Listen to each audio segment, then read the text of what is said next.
holds dear experience, the African Union's ambition align with the AU's Commission's values of efficiency, professionalism, and respect for diversity.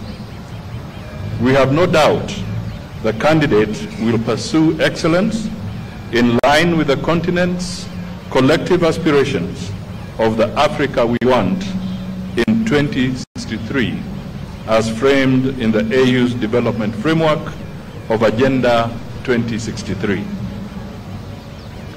Let me laud our President, His Excellency Dr. William Samoei Ruto, for fully endorsing the candidate and continuing to extensively engage with his counterparts in diverse regions of the continent. So far, our candidature has been positively received. The President has energized our foreign policy, thus successfully positioning our country as a champion of African affairs in the international arena. As the Cabinet Secretary for Foreign Affairs, I continue to amplify the President's Track 1 diplomacy by engaging my counterparts across the continent. We do all this for the good of our people, Kenya's national interest, and the prosperity of our continent.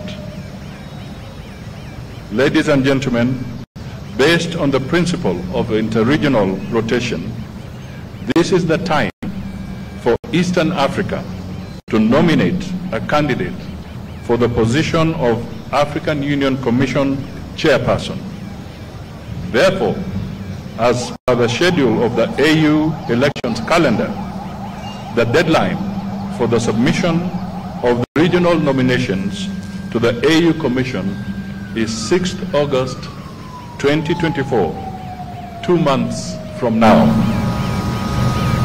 Overall, the campaigns are led by the state with highly experienced and knowledgeable officers. The State Department for Foreign Affairs has established a campaign secretariat which includes the candidate's strategy team. The secretariat will prepare all the briefs for use by the candidate, develop campaign materials, including digital presence, and prepare for the public debate to be broadcast live to African citizens. This will take place 6 months before the election date. Currently, the team is farming up preparatory and application documents together with requisite translations of the resume into 6 AU languages. That is French, English, Kiswahili, Arabic, Portuguese, and Spanish. This should be ready for submission to the AU Secretariat by the end of June 2024. An empirical campaign strategy has been developed which includes identifying opportunities, challenges, and risks that our candidature faces. Additionally, the campaign involves outreach programs to capitals of AU member states, briefing of Kenya missions abroad, and engagements with diplomatic corps in Nairobi. Kenya is certain that our candidate, the Right Honorable Raila Odinga, has credentials and the passion to advocate for Africa's interests globally and champion for more opportunities for Africa and her people. I now invite the Right Honorable Raila Odinga to make his remarks. Thank you.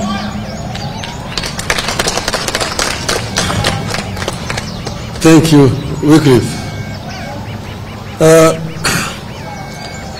We have had a meeting with the Prime Cabinet Secretary and Cabinet Secretary for Foreign and Diaspora Affairs, my brother, Honorable Musalia Mudavadi, who led a team of government officials. This was in regard to my candidacy for the African Union Commission chairmanship. I wish to reiterate the obvious, that I am vying for a position in Africa, not in the government of the Republic of Kenya. But I need the endorsement of the government of Kenya for that African position. At this meeting, we exchanged notes on the state of the quest so far, the preparations from my side and the government side, and the next steps that require to be taken. The Honorable Prime Cabinet Secretary shared with me the situation and levels of preparation and commitment in the government. I have been very encouraged by the number of senior government officials offering to be part of this journey, out of an understanding that we are in this as Kenya and not as partisan political parties. I appreciate the offer of support. I shared with the government team the situation and my levels of preparation from outside the government. I assured the team that on my own, I'm making every effort, tapping into my experience, relationships, and understanding of the continent to win the support of as many nations as I can. With committed and proper coordination between my team and the government, we should be able to clinch the seat. We agreed that coordination and synergy are going to be critical as we embark on the next critical steps that include the submission of my application. We therefore agreed on the need for efficiency, the need to cut bureaucracy, and unveil a well-oiled and flexible joint effort going forward. Like all campaigns, plans emerge and change suddenly. Demands arise and change suddenly, and we need to be able to respond to them as suddenly as they emerge. We also agreed on the need to understand the sensitivities in this quest that include national, regional, continental, and global dimensions to this quest, and therefore the need to always act responsibly, bearing all these sensitivities in mind. Once again, I thank Kenyans and the government for the support and the promise to keep updating the country on the status of the race. As I conclude, I just want to say that I have been requested by many friends, because many people have been surprised and been wondering how I came to this. Many of my friends from outside Kenya approached me and told me that this position of AU chairmanship is becoming vacant next year. They have looked around the continent and feel that among the people who may offer themselves, you have the best credentials to take this organization forward. After lots of soul-searching and consultations among my colleagues and friends, I made the decision to agree to accept the request. As you know that I had been the African Union High Representative on Infrastructure Development for 5 years. That position gave me an inside picture of what is happening in the AU, what the potentialities are in the AU, what are the challenges, and what are the weaknesses that they exist there. I believe that I have sufficient knowledge and experience to be able to move the AU forward. AU is an institution that was founded by the founding fathers of our nation. And their dream was an Africa that was united, an Africa that was cohesive, an Africa that was developed. The development of Africa can only be done by Africans. I am myself a Pan-Africanist and an Afro-optimist. Afro-optimists as opposed to Afro-pessimists. Afro-pessimists are the people who have given hope in Africa, say that Africa is a lost cause, it's a condemned continent. Afro-optimists are those who believe in the ability of the African people to develop Africa. That Africa, the richest continent on the planet Earth in terms of resources, is also the poorest in terms of development. This is a paradox that we want to solve. We want Africans to be able to take charge of Africa. We want to expand the communication and trade among the African people. I was telling my brother here that when I was a student in Europe in the 60s, it was a nightmare to travel across the continent of Africa, of Europe. In Europe, to move from one country to the other, you needed a visa. And if you did not have a visa to transit in one country, they arrested you at the border and returned you where you come from. Today, you can travel across the whole of Europe, the Schengen visa. You want to enter somewhere and you can go to all parts of Europe. Yet in Africa, you still have a problem. Aliko Dangote, one of the most prominent African businessmen, was saying just the other day that he needs 35 visas to travel across the continent of Africa. His French counterpart, who is his competitor, does not need, using a French passport. With a Nigerian passport, you need 35 visas to travel on the continent of Africa.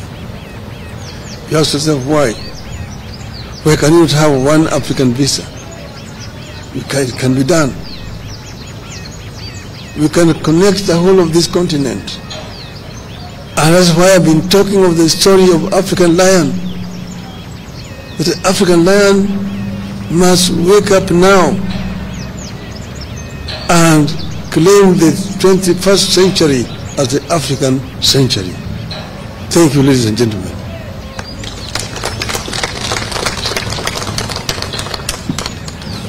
Thank you, the Right Honorable Raila Odinga. Ladies and gentlemen, having listened to Baba, I now wish to make the following concluding remarks. Indeed, despite the world becoming more fragmented and competitive, Kenya believes that multipolarity presents economic and geopolitical opportunities for Africa.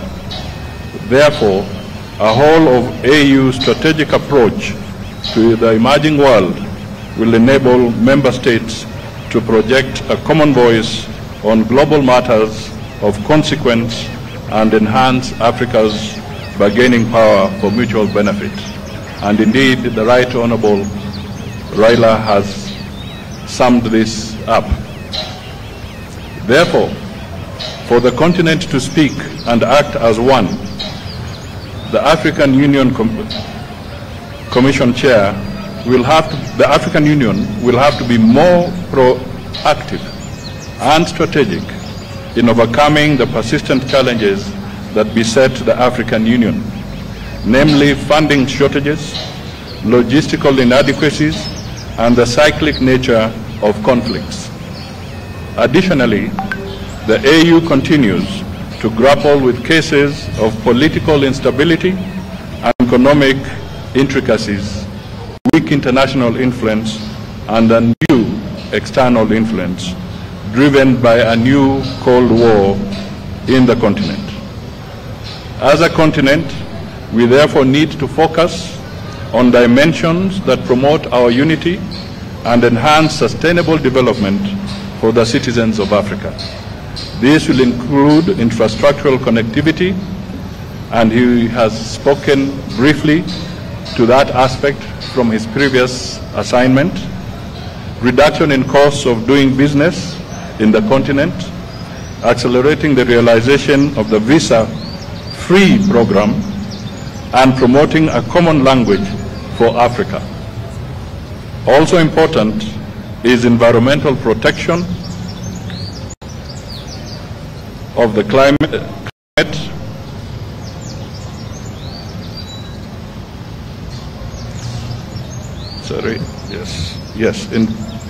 Environmental protection of the climate.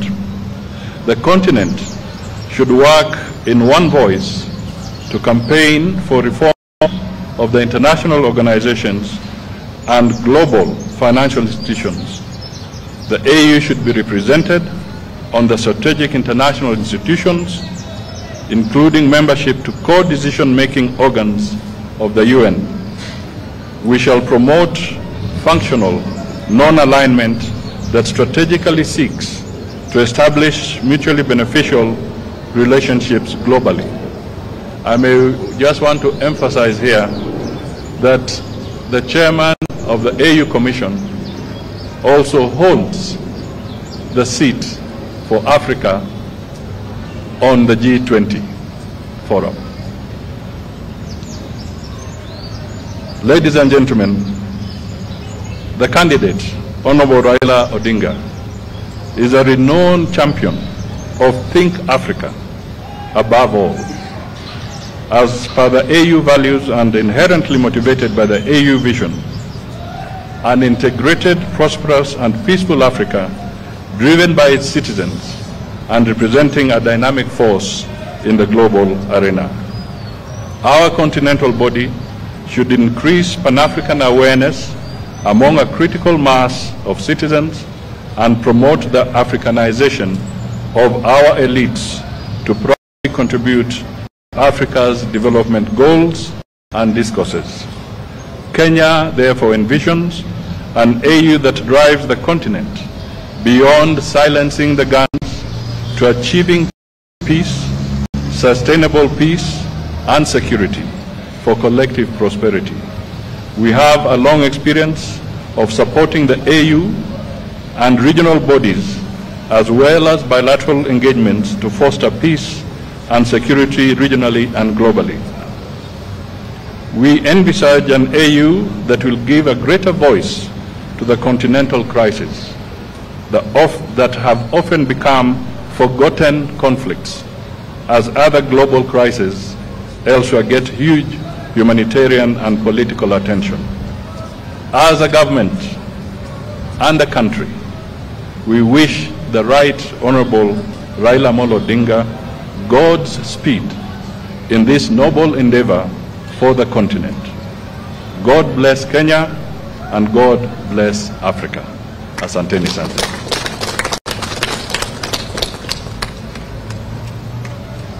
Maybe there could be just a few questions.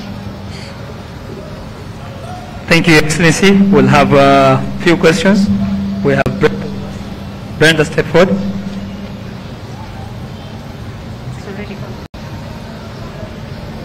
Thank you so much. I have a couple of questions that can be answered by both the candidates, Right Honorable Raila Odinga and the Saudi. Oh, sorry. No. I have a couple of questions that could be answered by either the candidate, the Right Honorable Raila Odinga, or the Prime Cabinet Secretary. You have told us about the benefits that Africa stands to gain from Mr. Raila's candidature. What does Kenya stand to gain strategically for you going for that AU seat? And secondly, the Prime Cabinet Secretary has told us that the President and yourself have been already reaching out to your counterparts from the region and beyond the region, the East African region, trying to get support and push for Mr. Raila's candidature. What is the status of that push? Thank you. Oh, my name is Brenda Wanga from Citizen TV. Okay, maybe I'll comment first. Okay. First of all, a prosperous Kenya is dependent on a prosperous Africa. And we want to make it very clear that as Raila champions issues that affect the Africa continent, Kenya is part and parcel of what he shall be championing. So we are sure that as he moves across the continent, Kenya is also a beneficiary. The second aspect of it, from a Kenyan perspective, we must look at it also as a national interest. This is not a localized issue. It's not a village challenge. This is a national interest for the people of Kenya as they prepare to offer leadership to the African continent. And as I said, we see an embodiment of those national interests in Raila's candidacy. Thank you. Well, Kenya is part of Africa. So what Kenya is going to get is equivalent to what the rest of Africa is going to get. If you improve matters in Africa, Kenya becomes a beneficiary. One example I want to give is inter-African trade. Inter-African trade currently stands at only 15%. Africa trades very little with itself. Inter-European trade stands at 70%. Inter-Asian trade is now getting towards 60%. Even South America stands at about 30%. But Africa does not trade with itself for reasons, some of which are actually solvable, or problems solvable. You see, there are non-tariff barriers which have been introduced by some African countries, which makes it very difficult for goods to move from one African country to another African country. Secondly, there is infrastructure challenges that makes it very difficult for Africa to trade with itself. You know, Africa Continental Free Trade Area Agreement is now 2 years old, but still very little progress has been made, mainly because of these two major barriers. As the High Representative on infrastructure, I realized the challenges. Like you've been talking about intra-African highways, the Cape to Cairo, the Dakar to Djibouti, Dakar, Lagos, Lagos, Mombasa, and so on and so forth. We've been talking about the continental high-speed railway network,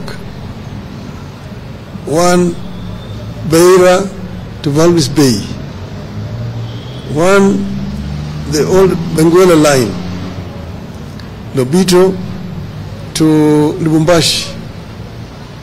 The other one is the high-speed railway along the coast from Lagos to Cairo.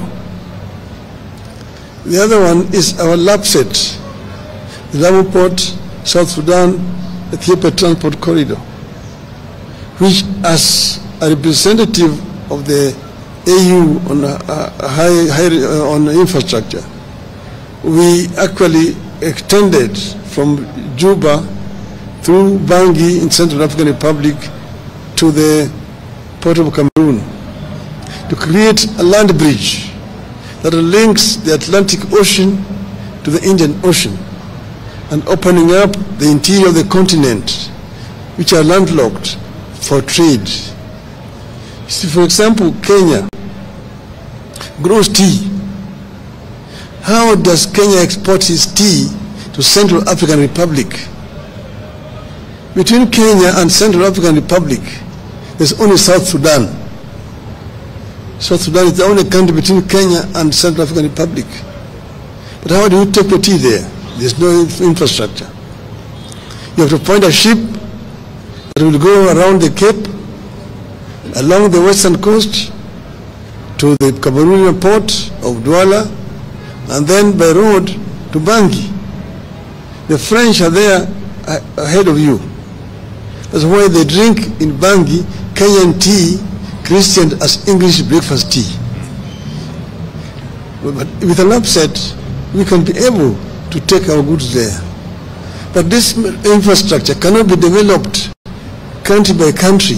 You need to have a mechanism at the center that is coordinating funding for the infrastructure. If you want to do the lab set, Kenya can only do its part up to the border with South Sudan. Then South Sudan needs to take it from there to the border with Central African Republic. Central African Republic takes it to Cameroon and to reach there. But you need a center to be able to coordinate funding, to mobilize funding for this infrastructure development, which are cutting across the continent. That is why those things have not been done.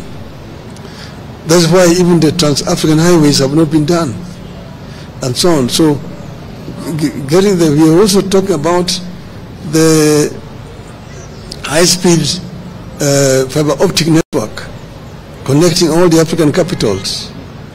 We're talking about open skies to be able to move freely in the African airspace without so much impediment. At the moment, traveling across Africa is a major problem. Recently, when I was going to the funeral of the president of Namibia, we chartered an aircraft here. We had to spend 3 hours at Wilson Airport waiting for clearances of airspaces, the transit countries. You have to get a clearance to fly over Tanzanian airspace, DRC, Zambia, Botswana, and Namibia itself. And it's expensive. The other day, I was in Salam, going to Niamey, Niger. There, you had spent 10 hours waiting. You need a clearance over Uganda, over DRC, over Central African Republic, over Cameroon, Nigeria, and Niger. And that is what is making the air transport in the continent so expensive. It is easier to move goods by air. It is easier to put the facilities across the continent.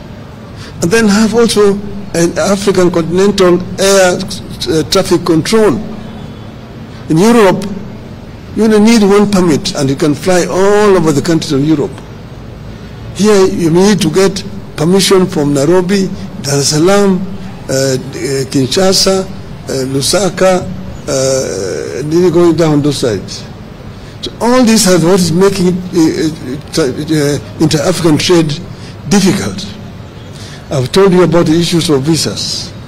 It's another problem, and so on and so forth. We've been talking about making the Nile River navigable, so that you can be able to move from Mediterranean Sea to Lake Victoria. Ships can move from Europe and don't have to go around the Horn to come to our coast on the other side. You can go right on the Nile to Lake Victoria and land there in Jinja, in Kampala, in Kisumu, and in Mwanza. Those are some of the projects that could be done. And if you open up those way, Kenya will be a major beneficiary, and Africa generally. So we have ideas which we think, if implemented, will improve the inter-African trade. Thank you. Asante sana. Thank you so much, Your Excellency. In the interest of time, Your Excellency, we are unable to take more questions because the Prime Space is needed somewhere in Nandi in the next few. More? Okay, one question. Excellencies, my name is Mwangi Maina from the Isili Voice.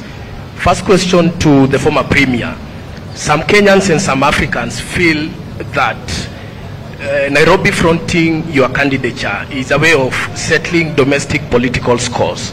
Do you think you're exporting domestic politics to Addis Ababa? The other question to you, former Premier, it's about the Kenya stance, Kenya openly standing with Israel, which has been committing a genocide in Gaza. Do you think this could potentially impact your candidature at the African Union Commission next year because of such global geopolitical standing? Asante Mwangi, thank you. No, I mean, I'm a Kenyan, and as I mentioned, nobody has asked me. The Kenya government did not ask me. I made a decision myself that I want to offer myself to serve the continent. And as you know, you cannot run for this position without being sponsored by your country. Your candidature is not valid until your country has said yes. So I was myself pleasantly surprised that the Kenya government said they would support me. I was expecting them to say no. I don't know the reason why they said yes. That is their own decision, it's not mine. I will tell you why we said yes. We said yes because Raila is competent. Yes. And we are looking at Kenya's national interests and Africa's national interests. So this is not about our local issues. And we do not want, and we really want to get the Fourth Estate to help us to project the national interests of Kenya, because it would be a first for Kenya. And it would be an opportunity for Kenya to offer leadership to the African Union. And Raila Amolo Odinga has got the requisite experience. As I said in another forum, he has seen both hot and cold. And Africa is beaming with both hot and cold. And Raila is required on the African continent. Your Excellency. On the issue of Israel, it's just, I think yesterday, the Gaza issue, I issued a very clear statement on behalf of the Republic of Kenya, where I said that Kenya stands for a two-state solution, so that Israel stands as a nation, and the people of Palestine should also have their state as a nation. So under no circumstances is Kenya favoring one against the other.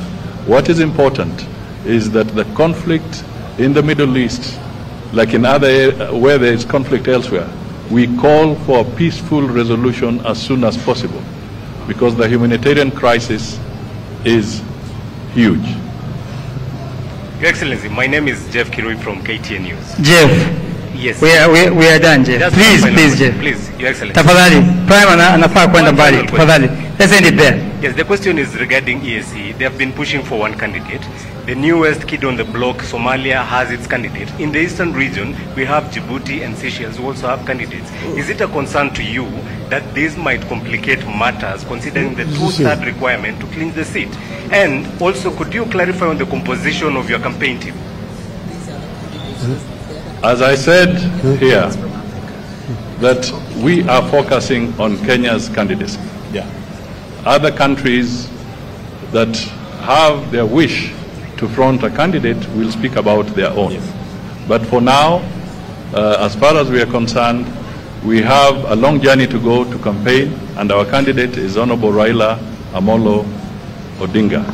And as I indicated in my earlier remarks, that the strategy is in place, and we shall be looking at all the challenges and opportunities as we go along. And I think I should also tell you that Subsequent to this, I think the lady had asked, I want to emphasize that our president has also made several strides in talking to his counterparts across Africa. And all that, I'm sure, will count for something in the next few months. Thank you. Thank you very much, ladies and gentlemen. We are now going to the next session, photo session, very quickly. Can I be assisted to move the podiums, please?